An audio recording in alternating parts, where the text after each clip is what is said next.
526, welcome back. Cardiovascular disease is the #1 killer of women. There are several types, but coronary artery disease is the most common.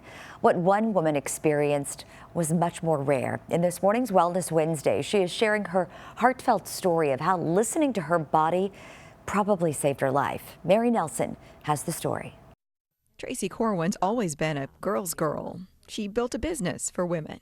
I do wigs and hair toppers and help boost their confidence when they've lost some hair. She's learned that everyone has a story and that she could use hers to inspire.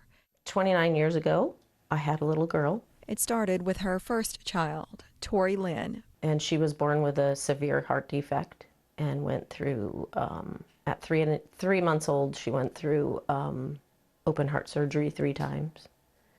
And we lost her when she was 3.5 months old. There was no family history of heart problems, and for Tracy herself, no underlying conditions. I was feeling off. I was stressed.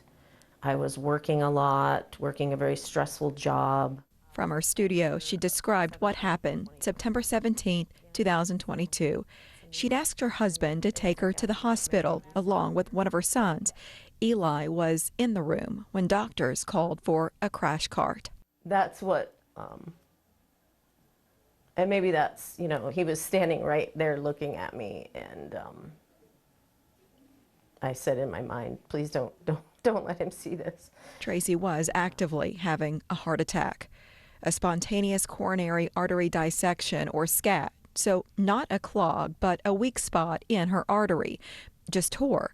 She credits listening to her body as what kept her alive. I think about that often, like, what if I would have just went to sleep, like gone upstairs and went to bed? I don't know if I would be here. Healing included cardiac rehab and counseling. Her recovery brought something else. She's realized she doesn't need to say yes to everything. I say no to things that I don't feel are important to me anymore. Freeing up more time with family and friends. Build relationships, because that's what's important in life.